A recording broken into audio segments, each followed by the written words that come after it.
Kepada para alim ulama, para kiai, para bini sepuh TNI maupun Polri-nya, wabil khusus orang tua kita Pak Tri Sutrisno, begitu juga Pak Saidiman yang barusan sudah luar biasa memaparkan pandangannya tentang ideologi Pancasila dan komparasi antara Pancasila dengan komunisme.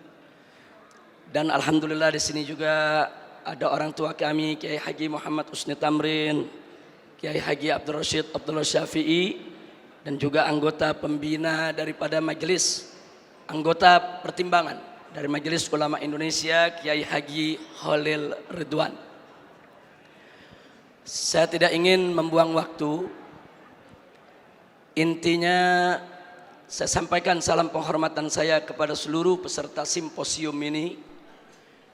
Dan semoga simposium ini menjadi penyebab turunnya rahmat dan barakah bagi keselamatan dan keutuhan negara kesatuan Republik Indonesia. Amin ya rabbal alamin. Saya hadir di sini ini menimbulkan cukup banyak pertanyaan, Pak Darman. Itu yang muncul pertanyaan adalah, kenapa FPI ikut simposium? Apa hanya karena sekedar anti PKI atau sekedar ikut-ikutan? Atau betul-betul serius ingin membela Pancasila? Jadi ada sebagian kelompok ini menganggap FPI ini selama ini kan anti Pancasila. FPI ini anarkis, radikalis, bahkan ada yang tuduh teroris, ada lagi belakangan yang bilang cabang ISIS. Nah, saya pikir ini kesempatan saya untuk menyampaikan yang sebenarnya. Nah, baiklah ya ikhwan, para peserta simposium yang saya hormati semua. Terlebih dahulu ingin saya jelaskan sebelum masuk ke dalam ideologi Pancasila itu sendiri dalam pandangan Front Pembela Islam, bahwa FPI punya sikap bagaimana menyikapi Islam sebagai agama dan menyikapi Pancasila sebagai dasar negara. Islam adalah akidah. Pancasila adalah ideologi. Akidah datang dari sumber ilahi. Tidak bisa ditawar dan sudah merupakan harga mati keyakinan. Sedangkan ideologi adalah sumber insani, datang dari ide-ide manusia. Nah, yang jadi persoalan di sini ingin saya garis bawahi bahwa Islam sebagai akidah menolak semua ideologi yang bertentangan dengan ajaran Islam. Semua ideologi yang bertentangan dengan ajaran Islam. Nah, tinggal sekarang pertanyaannya, apakah Pancasila bertentangan dengan ajaran Islam? Andai kata Pancasila bertentangan dengan ajaran Islam, wajib kami sebagai umat Islam untuk menolaknya. Tapi manakala Pancasila itu tidak bertentangan dengan ajaran Islam, tidak ada alasan bagi kami sebagai warga negara Republik Indonesia untuk menolaknya. Nah, untuk itu di sini langsung saja untuk menyingkat waktu, perlu kita sama ketahui bahwa ideologi di dunia ini, apapun warnanya, apapun jenisnya, apapun bentuknya, tidak keluar dari 3 kelompok. Ideologi yang pertama adalah ideologi yang mengakui Tuhan yang Maha Esa itu ada dan berkuasa mengatur urusan dunia dan akhirat. Sedangkan yang kedua adalah ideologi yang mengakui Tuhan yang Maha Esa itu ada, tapi dia tidak mengakui kekuasaan Tuhan yang Maha Esa itu untuk mengatur dunia. Bagi yang bersangkutan, Tuhan yang Maha Esa itu hanya untuk mengatur urusan akhirat saja, sedangkan dunia biar manusia yang mengaturnya. Sedangkan yang ketiga adalah ideologi yang tidak mengakui adanya Tuhan yang Maha Esa, apalagi mengakui kekuasaannya di dunia dan akhirat. Nah, tinggal pertanyaannya, Pancasila masuk kelompok ideologi yang mana?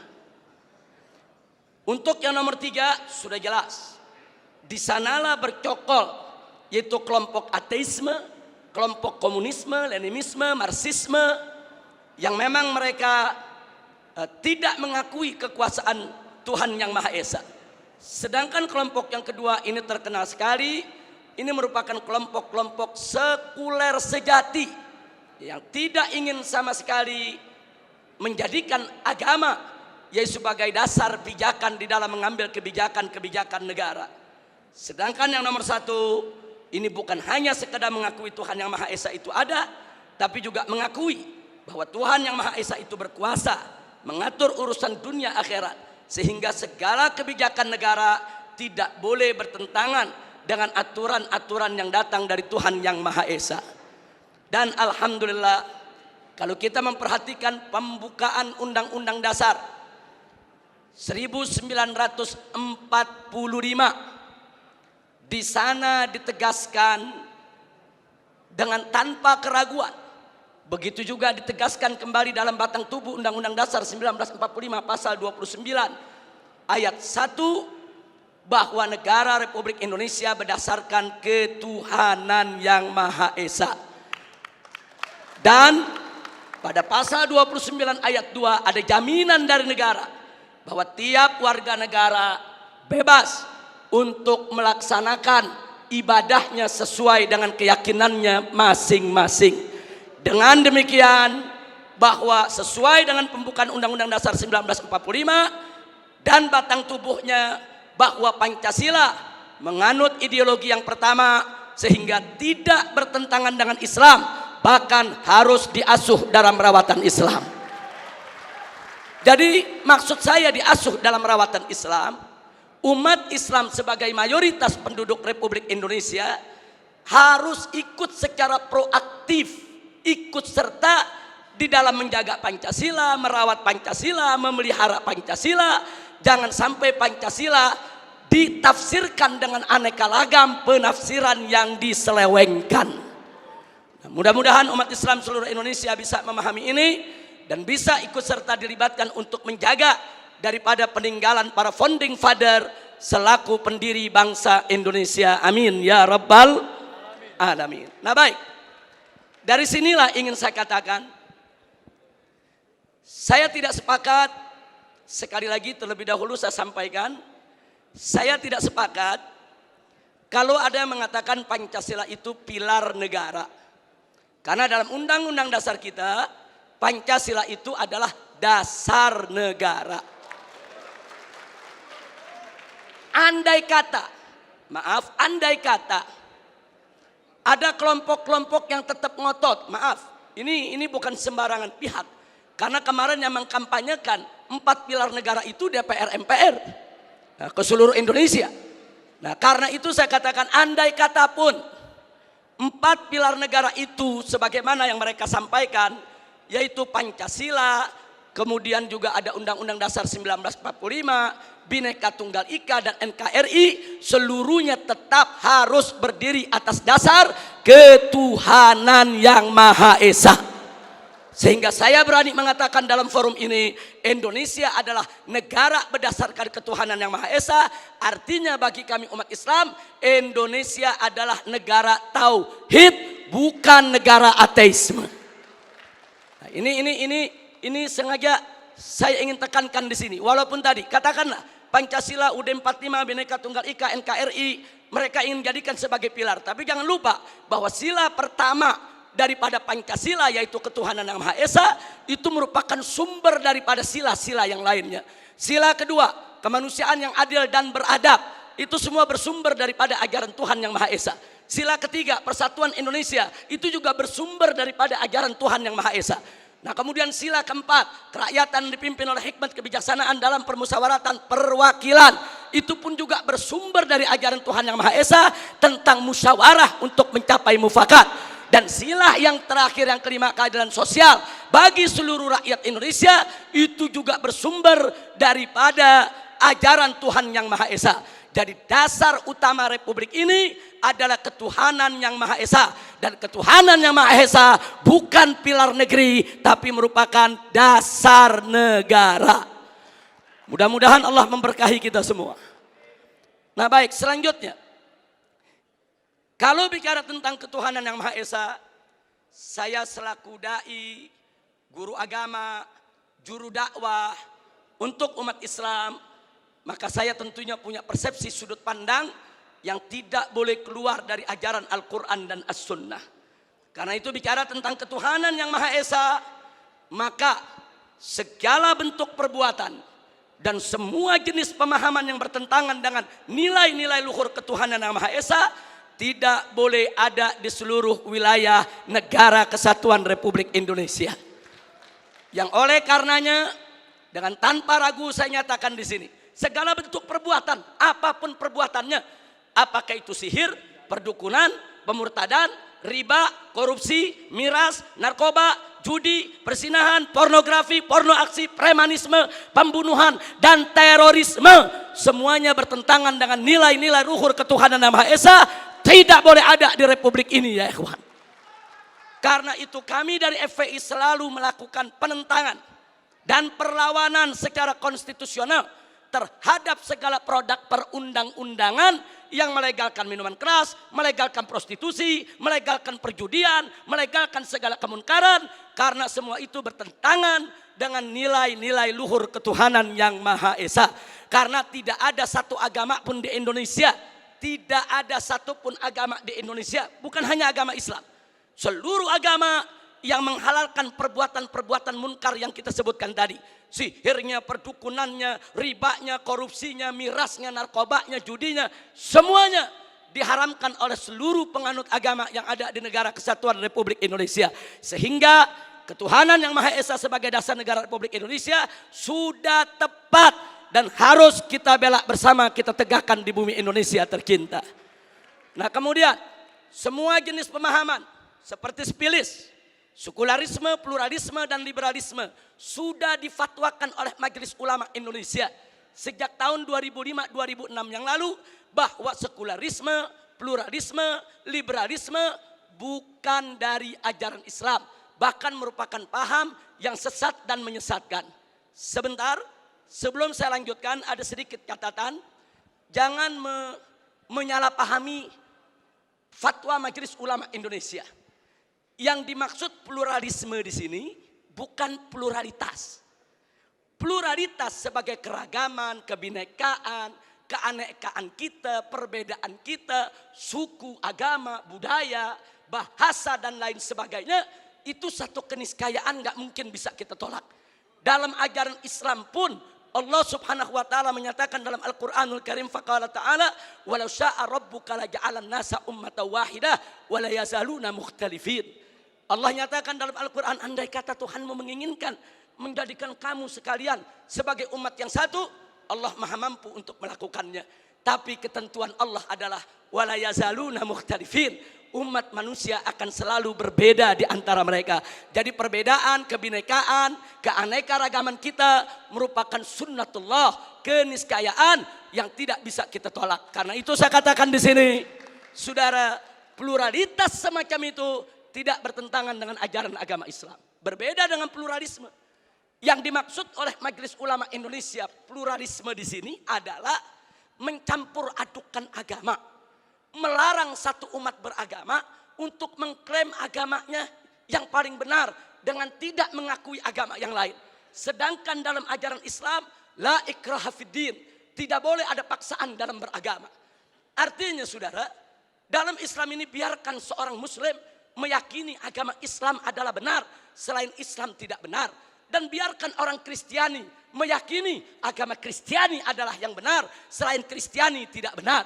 Biarkan orang Buddha, orang Hindu, orang Konghucu meyakini bahwa agama mereka benar, agama lain tidak benar. Yang penting mereka tidak menghina dan mencaci maki agama lain, saudara. Artinya ini kebebasan orang berkeyakinan, kebebasan orang beragama, saudara. Nah karena itu pluralisme yang menyatakan umat beragama tidak boleh mengklaim agamanya yang paling benar. Tidak boleh, yaitu mengatakan agama lain tidak benar. Ini adalah pemerkosaan keyakinan. Ini merupakan pemaksaan dan ini bertentangan dengan ajaran Islam. Nah ini sekedar catatan yang dimaksud dengan pluralisme supaya tidak terjadi kesalahpahaman. Dan yang berikutnya ini yang masuk dalam tema kita, saudara, paham-paham yang menyangkut komunisme, marxisme, dan leninisme ini juga merupakan pemahaman yang bertentangan dengan nilai-nilai luhur ketuhanan yang Maha Esa, sehingga paham komunis, marxis, leninisme tidak boleh ada di seluruh wilayah negara kesatuan Republik Indonesia. Karena itu saya barusan mendengarkan apa yang dipaparkan oleh Pak Saidiman, orang tua kita, sepuh kita, luar biasa. Dengan usia yang sudah lanjut tapi punya semangat nasionalisme kebangsaan yang begitu tinggi untuk melawan paham-paham yang bertentangan dengan dasar negara kita, dasar ketuhanan yang Maha Esa. Mudah-mudahan Allah panjangkan umur beliau, diberikan sehat walafiat, taat ibadah, amin ya rabbal alamin. Nah, baik ya ikhwan, sekarang yang ingin saya sampaikan di sini, ada sementara pihak, maaf, kadang-kadang datangnya dari oknum pejabat sendiri, menina-bobokkan bangsa Indonesia dari kebangkitan PKI. Mereka mengatakan PKI sudah finish, PKI sudah selesai, PKI nggak bakal bangkit lagi. Itu cerita klasik itu, bohong itu, nggak ada itu PKI bangkit lagi, udah finish, udah selesai. Saudara, propaganda semacam ini adalah propaganda yang menina-bobokkan bangsa Indonesia daripada bahaya gerakan komunis di Indonesia. Dan ini nggak boleh dibiarkan. Nah, kalau kita sedang bicara PKI seperti simposium pada hari ini, apa mereka bilang? Ini kan cuma paranoid saja. Ini ketakutan yang nggak beralasan. Ini kan cuma komunis fobia saja. Kita ini di sini dituduh semuanya paranoid, hanya ketakutan yang berlebihan.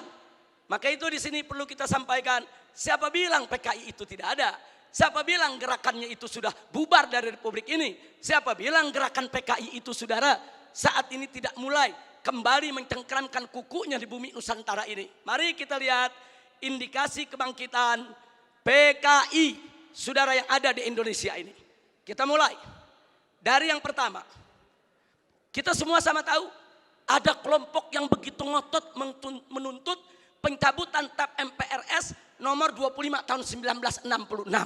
Kalau TAP MPRS ini dicabut, yang diuntungkan adalah keluarga besar PKI. Ini indikasi, saudara. Enggak mungkin yang bukan PKI menuntut pencabutan daripada TAP MPRS tersebut. Karena kalau TAP MPRS nomor 25 tahun 66 dicabut, yang untung bukan umat Islam, yang untung bukan tentara, yang untung bukan polisi, bukan, yang untung bukan negara, yang untung adalah kader-kader PKI. Nah, sekarang yang kedua, saudara, sebelum tahun 1998,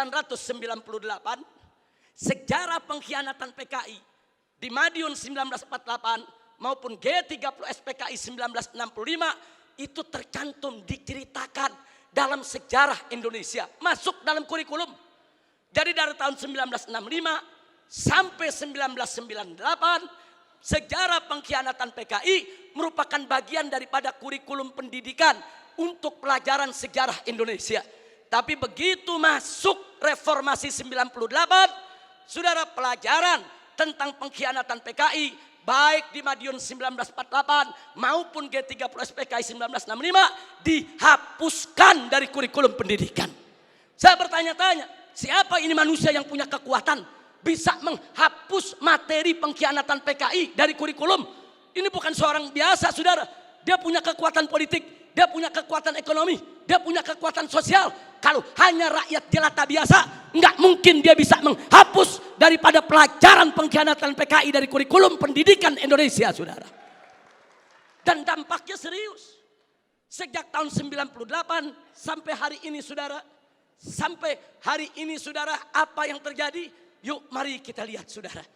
Anak-anak SD, SMP, SMA yang di tahun 98, saudara, baru mulai mencicipi sekolah, mereka nggak dapat lagi pelajaran tentang pengkhianatan PKI. Jadi dari tahun 98 sampai hari ini, generasi muda kita yang umurnya sekitar 25 sampai 27 tahun, mereka nggak tahu apa dan bagaimana PKI, saudara. Saudara, ini kurikulum ini penting. Kurikulum ini membentuk daripada ideologi bangsa. Kurikulum ini membentuk pemikiran filsafat bangsa. Kalau sudah dihapuskan dari kurikulum, jangan kaget kalau anak-anak muda kita saat ini umur 20-an saudara, 25 atau 27 ke bawah, tidak ada yang tahu PKI. Bahkan mereka merasa bangga pakai kaos dengan gambar Palu Arit karena ketidaktahuan mereka, saudara. Nah, lagi-lagi saudara, tadi saya katakan saudara, siapa ini pihak yang punya inisiatif untuk menghapus pelajaran tersebut, saudara? Kalau tadi orang tua kita Bapak Tri Sutrisno memperkenalkan kita begitu banyak buku luar biasa. Buku-buku yang dikenalkan oleh Pak Tri tadi semuanya buku bagus, Pak. Cuma yang jadi persoalan, buku-buku tersebut menjadi tidak efektif manakala tidak diajarkan di sekolah-sekolah. Buku tersebut menjadi tidak efektif manakala tidak dijadikan sebagai bagian kurikulum pendidikan Indonesia. Maka itu saya usulkan kepada simposium ini untuk kita bersama-sama mendorong sejarah pengkhianatan PKI 48 dan 65 harus dikembalikan dalam kurikulum pendidikan nasional Indonesia dalam materi sejarah Indonesia, saudara. Baik, sekarang kita lihat lagi, saudara. Yang ketiga, sebelum tahun 98, saudara, televisi nasional khususnya TVRI setiap tanggal 30 September selalu memutar ulang film tentang pengkhianatan G30S PKI. Hingga dari Sabang sampai Merauke, dari gunung sampai ke lembah, orang di kampung-kampung nonton film tersebut, saudara.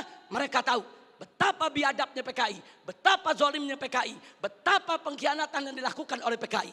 Tapi sayang sejuta sayang, setelah reformasi tahun 98 tidak ada satupun stasiun televisi sampai hari ini yang berani menayangkan kembali daripada film pengkhianatan G30S PKI, saudara. Ada apa? Siapa itu orang yang bisa nakut-nakuti televisi? Siapa itu orang yang bisa neken media televisi? Siapa itu orang yang menguasai media di kita punya negeri? Sampai media takut, nggak berani untuk menayangkan film itu kembali, saudara. Akibatnya dari tahun 98 sampai hari ini anak-anak muda kita, saudara, nggak lagi tahu bagaimana kebiadaban PKI. Padahal kalau itu, saudara, ditayangkan di televisi luar biasa, saudara, dari Sabang sampai Merauke se-Indonesia, saudara.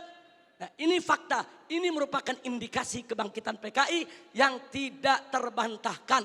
Omong kosong kalau ada mengatakan PKI tidak akan bangkit. Omong kosong kalau ada mengatakan PKI akan bangkit atau PKI ini sudah final tidak akan bangkit lagi. Omong kosong, saudara. PKI sedang bergerak. PKI akan bangkit kembali. PKI akan melibas kita semua kalau kita tidak merapatkan barisan dari sekarang, saudara. Mudah-mudahan Allah menyatukan kita semua. Baik, yang keempat, langsung saja, saudara. Kita tahu dulu sebelum 98 ada Litsus, penelitian khusus bagi pejabat publik di Indonesia, saudara. Seseorang ingin jadi gubernur, ingin jadi kepala daerah, apalagi mau jadi menteri, saudara. Ada penelitian khusus. Siapa dia? Bagaimana ideologinya? Apa keterkaitannya dengan PKI, saudara? Kalau terbukti ada keterkaitan dengan PKI, apalagi mengusung ideologi PKI, tidak akan pernah dilantik oleh negara sebagai pejabat publik, saudara. Tapi semenjak tahun 1998, Litsus ditiadakan. Tadi Pak Tri sudah sampaikan kepada kita bagaimana mereka menjadi kepala daerah, menjadi gubernur, menjadi wali kota, menjadi anggota dewan, saudara. Masuk ke berbagai macam partai. Ini fakta, ini bukan sekedar cerita. Ini bukan khurafat, bukan takhayul, bukan dongeng. Tapi ini fakta yang kita hadapi. Nah, kemudian baik yang kelima, saudara. Nah, tadi sudah kita sebutkan putra-putri PKI keturunannya masuk ke partai-partai politik, masuk ke instansi lembaga-lembaga negara, saudara. Dan dari sanalah, saudara, mereka mempengaruhi kebijakan-kebijakan untuk keuntungan PKI. Baik, yang keenam, mari kita lihat lagi, saudara. Kita tidak boleh menutup mata. Sejak tahun 1998, begitu banyak buku-buku yang membela PKI. Dibagikan secara gratis. Dijual dengan bebas di toko-toko buku, saudara. Enggak, pemerintah kita enggak mampu untuk melakukan tindakan apapun. Real, fakta, saudara. Bahkan ada satu anggota dewan, pimpinan satu komisi di DPR RI, saudara, begitu bangga mengarang buku mengatakan dengan judul "Aku Bangga Jadi Anak PKI". Enggak sampai di situ, bahkan dia karang buku lagi dengan judul "Anak PKI Masuk Parlemen". Seolah-olah dia ingin meledek semua yang anti PKI. Manusia-manusia Indonesia yang anti PKI, ada urusan apa dengan kalian? Aku bangga jadi anak PKI. Bangsa Indonesia yang anti PKI, ada apa dengan kalian benci PKI? Ada apa musuh PKI? Aku anak PKI masuk parlemen dan aku bangga menjadi anak PKI.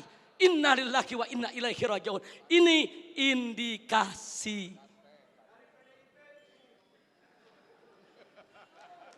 Yang ngomong yang sebelah sana. Lanjut.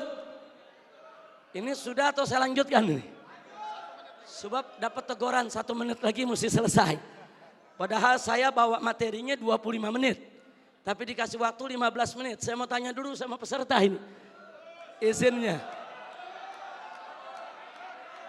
Baik, supaya menyingkat waktu, Pak Tarman Azam, beliau kawan saya, Masya Allah, salah seorang pimpinan PWI. Mudah-mudahan panjang umur. Amin ya rabbal alamin. Baik, berikutnya saudara, mari kita lihat yang nomor 7. Saudara, adanya usulan RUU KKR, Komisi Kebenaran dan Rekonsiliasi. Ini juga tidak lepas dari peran-peran untuk kepentingan PKI. Kemudian yang ke-8, bagaimana Komnas HAM luar biasa saudara. Berikut LSM liberal yang menjadi LSM komprador. Saudara yang bersuara untuk kepentingan asing. Juga mereka semua bersuara untuk membela PKI. Yang ke-9, maaf saudara, ya ada bantuan Cina kepada Indonesia berikut kompensasinya. Saya tidak campur urusan ekonomi negeri ini saudara. Tapi kalau sudah bantuan dari negara komunis Cina ke Indonesia dengan kompensasi tenaga kerja yang masuk Indonesia, wajib untuk diwaspadai saudara. Nah kemudian jangan lupa yang ke-10 saudara, ada beberapa parpol, bukan satu, yang terang-terangan mengirim kader-kadernya ke Republik Rakyat Cina untuk ikut pendidikan politik. Mereka dididik oleh Partai Komunis Cina, saudara. Ada apa? Ya, itu hak partai tersebut. Itu hak pribadinya, saya tidak ikut campur. Tapi saya sebagai bangsa Indonesia punya hak untuk mewaspadai partai-partai yang menjalin kerjasama dengan Partai Komunis Cina, saudara. Baik, saudara. Yang ke-11, di mana-mana ada seminar, ada temu kangen, saudara. Di mana-mana ada temu kangen PKI, seminar PKI saudara. Sementara saudara dari pihak aparat keamanan setengah hati untuk membubarkan mereka saudara. Berapa kali di Taman Ismail Marzuki mereka menggelar acara bikin kegiatan saudara. Ada bentrokan dengan gerakan bela negara, dengan laskar-laskar FPI di beberapa tempat saudara. Ada apa? Ada lagi anggota-anggota dewan yang merupakan kader PKI menggunakan kunjungan kerja mereka untuk membuka temu kangen kader PKI sebagaimana terjadi di Banyuwangi beberapa waktu yang lalu, saudara. Yang ke-12, pembentukan Ormas Orsospol yang berafiliasi kepada PKI, pemutarbalikan segara PKI dan lambang PKI, saudara. Saat ini di kalangan selebritis kaula muda dan maaf sampai Menko Polhukam. Maaf, harus saya sampaikan saudara. Begitu kami protes adanya kaos-kaos berlogo PKI, Pak Menko mengatakan saudara, tentara dan polisi tidak usah over, jangan berlebihan. Jangan kalau ada logo PKI dianggap PKI. Ini kan cuma tren anak muda. Logo PKI itu termasuk sosialisasi lambang PKI. Itu dilarang saudara oleh TAP MPRS nomor 25 tahun 66, dilarang juga oleh Undang-Undang nomor 7 tahun 27 tahun 99, dilarang juga oleh TAP MPR RI nomor 1 tahun 2003 dan dilarang oleh KUHP pasal 107 A, B, C dan D serta E saudara. Enggak bisa. Kalau itu sudah masuk larangan, seorang Menko Polhukam tidak berhak melindungi logo Palu Arit hanya dengan alasan itu adalah tren kaula muda, saudara. Takbir, Allahu Akbar, merdeka.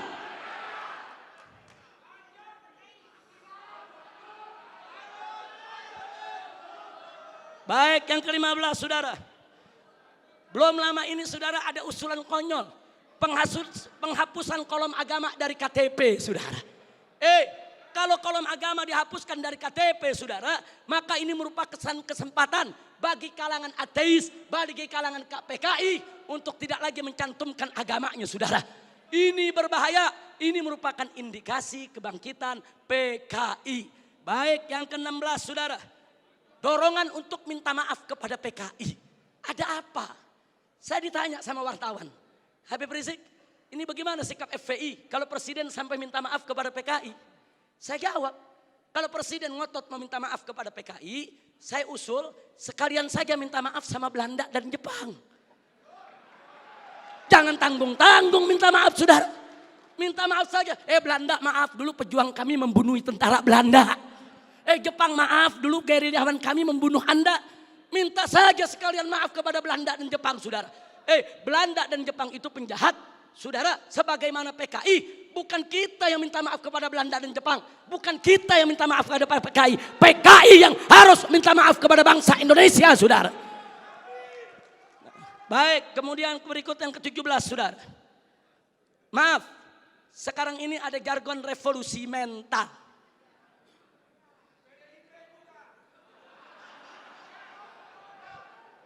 Kalau yang dimaksud revolusi mental adalah revolusi akhlak, revolusi moral, revolusi budi pekerti, dari tidak baik menjadi baik, tentu kami dari FPI akan sangat-sangat mendukung. Tapi kalau yang dimaksud revolusi mental adalah membebaskan jiwa dari ikatan agama, membebaskan jiwa daripada aturan hukum Tuhan, sebagaimana yang pernah disuarakan oleh Karl Marx, sebagaimana di tahun 50-an pernah dikampanyekan oleh PKI. Ini jargon PKI dulu, saudara. Nah, kalau itu yang dimaksud, kami menolak istilah revolusi mental kalau hanya memberikan kesempatan kepada PKI untuk bangkit, ya kawan. 19, saudara, saat ini di beberapa karnaval, bagaimana tokoh-tokoh PKI, saudara, seperti Aidit, seperti Nyoto, saudara, itu dibawa-bawa, diusung-usung. Bahkan dalam karnaval peringatan HUT RI di Madura, saudara, di Sumatera Barat, kemudian di Jawa Timur. Ada apa kalau ini bukan indikasi kebangkitan mereka? Dan yang ke-19, saudara, maaf, beberapa waktu yang lalu juga ada simposium di Arya Duta. Saudara, ya tujuan pemerintah baik, dimontopori oleh pemerintah. Bagus tujuannya, saudara. Tapi sayang sejuta sayang, saudara. Saudara, ternyata simposium tersebut, saudara, hanya menguntungkan kader-kader PKI ketimbang kader-kader bangsa Indonesia sendiri, saudara. Nah, karena itu, saudara, yang terakhir, yang ke-20, saudara. Yang terakhir, saya sedih, kecewa bercampur marah. Begitu saya saksikan di ELC, saudara, Indonesia Lawyer Club, di salah satu sebuah stasiun televisi, saudara, ada tokoh yang mengatakan kalau PKI itu hanya korban. Kalau PKI itu korban, penjahatnya siapa? Kalau PKI korban, berarti penjahatnya NU, penjahatnya Banser, penjahatnya Masumi, penjahatnya tentara, penjahatnya Polri, penjahatnya negara, saudara. Nah, maka itu, saudara, ya kalau korbannya PKI berarti penjahatnya Nahdlatul Ulama NU. Berarti penjahatnya Muhammadiyah. Enaknya, saudara, umat Islam ini dianggap semua sebagai pelaku kejahatan. Ini kita tidak terima. Ke Padang Persatuan kalau ingin simpatik kepada PKI itu urusanmu. Tapi jangan coba-coba mengatakan mereka korban. Itu akan menyinggung perasaan jutaan umat Islam di Indonesia. Baik, saudara. Saya di sini tidak mau sebentar karena waktu sudah sebentar. Implikasi saya lewatkan dulu. Paling tidak apa yang saya sampaikan barusan itu merupakan sebab kenapa FPI ikut simposium ini, saudara. Nah, karena itu akhirnya langsung saja kepada poin terakhir, kesimpulan dari yang ingin saya sampaikan. Usulan FPI untuk simposium ini. Untuk simposium ini. Pertama, saya mendukung apa yang disampaikan oleh tadi Bapak Tri Sutrisno. Saudara, ayo kita kembali kepada Pancasila dan Undang-Undang Dasar 1945 yang asli, yang dijiwai Piagam Jakarta sebagaimana amanat dekret Presiden 5 Juli tahun 1959. Takbir, merdeka. Yang kedua, ini usulan. Usulan boleh diterima, boleh ditolak, boleh suka, boleh tidak suka. Tapi paling tidak usulan ini menggambarkan beginilah nasionalisme FPI selama ini yang dijaga. Yang kedua, tolak segala perbuatan dan pemahaman ideologi yang bertentangan dengan nilai luhur ketuhanan yang Maha Esa sebagai jiwa daripada Pancasila. Apapun ideologi, pemahaman dan perbuatan yang bertentangan dengan nilai luhur ketuhanan yang Maha Esa harus kita tolak, saudara. Termasuk pemahaman PKI, komunisme, ateisme, kemudian Leninisme, Marxisme, termasuk segala kemunkaran dan kemaksiatan yang bisa mengundang kemurkaan Allah sehingga bisa terjadi yaitu malapetaka dan musibah di negeri kita. Yang ketiga, tegakkan dan laksanakan TAP MPRS nomor 25 tahun 66, Undang-Undang nomor 27 tahun 99, TAP MPRI nomor 1 tahun 2003 dan KUHP pasal 107A sampai E. Karena itu kita serukan TNI dan Polri jangan pernah ragu. Anda semua punya payung hukum untuk menindak, menutup, membubarkan setiap kegiatan PKI di seluruh wilayah NKRI ini, saudara. Kemudian yang keempat, ada 5 poin, saudara. Tolak formalisasi rekonsiliasi dengan PKI. Saudara, saya punya cerita. Di tahun yang lalu, 16 Agustus tahun 2015, kami Ormas Islam itu melakukan long march yang diikuti oleh ratusan ribu umat Islam dari Senayan, Sudirman, Tamrin sampai ke Istana. Kenapa kami gelar itu parade tauhid, saudara, dengan ratusan ribu umat Islam? Karena kami dengar dari sumber yang sangat terpercaya bahwa Presiden, saudara, berencana untuk memasukkan, saudara, item permohonan maaf kepada PKI di dalam pidato kenegaraannya. Kita melakukan demo-demo kecil dan puncaknya yaitu tanggal 16 Agustus 2015, saudara.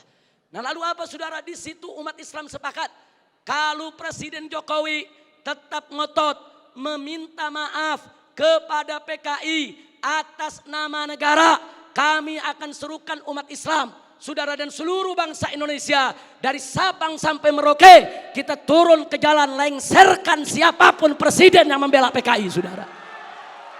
Takbir, merdeka. Nah, kenapa kami tolak formalisasi rekonsiliasi dengan PKI? Karena akan membuka luka lama sejarah dan bisa membuka pintu fitnah yang berbahaya. Yang ingin saya berbagi cerita, saudara, 2 minggu setelah kami turun, saya diundang oleh Menko Polhukam di rumahnya. Kami diajak dialog soal PKI. Saya tanyakan langsung kepada beliau, apa betul Presiden tetap akan minta maaf kepada PKI? Beliau saat itu memberikan jaminan, Habib, Presiden tidak akan minta maaf kepada PKI. Kalau sampai saya menyetujui itu, beliau tunjuk pengawalnya di sebelah Kopassus. Ini anak buah saya, Kopassus akan tembak kepala saya. Nah, terus saya tanya lagi, saudara, kepada beliau, baik, tapi saya dengar Anda dapat tugas khusus dari Presiden untuk mencari formulasi rekonsiliasi nasional berkaitan dengan PKI. Nah, beliau jawab betul. Jadi beliau tidak menafi, saudara, betul. Saya dapat tugas bagaimana mencari formulasi rekonsiliasi kita dengan PKI. Baik, saya tanya, itu maksud rekonsiliasi itu apa, Pak? Tujuannya apa? Apa tujuannya? Oh, dikatakan supaya tidak ada dendam di antara kita, supaya kita hidup damai. Oh, kita tolak, saudara. Tidak perlu rekonsiliasi yang formal. Sebab, saudara, rekonsiliasi secara alami telah berjalan di tengah masyarakat antara PKI dengan bangsa Indonesia, saudara. Artinya hari ini seluruh kader-kader PKI, keturunan PKI sudah mendapatkan hak sosialnya, hak sipilnya, hak budayanya, hak politiknya, hak ekonominya. Mereka minta apa lagi? Mereka jadi pejabat bisa, jadi pengusaha bisa. Mereka udah gak diganggu oleh umat Islam, saudara. Itu rekonsiliasi alami, saudara. Tinggal kita minta kepada keturunan PKI tersebut, silakan kalian berkarya, silakan kalian ini berkarir, silakan kalian berjuang untuk bangsa ini. Tapi satu syarat, kami tidak akan ganggu kalian jadi pejabat, jadi bisnismen, jadi pengusaha. Tidak. Tapi syarat, jangan lagi bangkitkan ideologi komunis, jangan lagi bangkitkan partai komunis di Indonesia. Nah, tapi sekarang mereka minta lebih, mereka minta partai komunis dipulihkan kembali. Dan lebih kurang ajarnya lagi, saudara, mereka minta negara minta maaf kepada mereka. Ini rekonsiliasi macam apa? Maka itu rekonsiliasi yang diformalisasi oleh pemerintah, saya khawatir ini akan membuka luka lama sejarah dan ini bisa membuka fitnah yang sangat berbahaya, saudara. Makanya tepat yang dikatakan oleh Kiai Haji Salahuddin Wahid, cucu daripada saudara pendiri Nahdlatul Ulama beberapa waktu yang lalu, kalau presiden pemerintah ini sampai minta maaf kepada PKI akan melukai seluruh perasaan daripada warga NU. Dan saudara, lebih telak lagi yang disampaikan oleh anggota Dewan Pertimbangan Presiden, yaitu Kiai Haji Hasyim Muzadi. Beliau sampaikan langsung kepada Bapak Presiden, kalau Bapak minta maaf kepada PKI, bukan hanya NU yang terlukai, seluruh umat Islam bangsa ini akan terlukai. Ini bahaya, ini negeri udah damai, udah tenang. Kita nggak ribut-ribut lagi soal PKI, saudara. Kenapa mau dikorek-korek lagi luka lama, saudara? Nah, karena itu, saudara, kalau ada usulan bongkar itu kuburan massal yang isinya PKI, apa seluruh kuburan mau dibongkar? Kuburan kiai-kiai, santri-santri, saudara, umat Islam yang mereka sembelih, apa semua mau dibongkar? Apa semua juga mau dibangkitkan kembali, yaitu luka lama yang sudah ada? Ini pertimbangan tidak rasional, saudara. Karena itu kami dari FPI menolak formalisasi rekonsiliasi dengan alasan apapun, saudara. Tapi kami menerima kader-kader keturunan PKI saat ini dikembalikan hak sosialnya, hak ekonominya, hak politiknya, saudara. Kita terima, mereka bangsa kita, mereka saudara kita. Silakan hidup bersaudara berdampingan dengan kita, dan mereka harus tunduk kepada Pancasila. Jangan lagi menghidupkan daripada komunisme. Sebagai penutup yang kelima, saudara, saya ajak semua yang ada di sini untuk menyerukan jihad konstitusional secara nasional melawan semua gerakan komunis dan neolib untuk selamatkan keutuhan negara kesatuan Republik Indonesia, saudara. Takbir, Allahu Akbar, merdeka.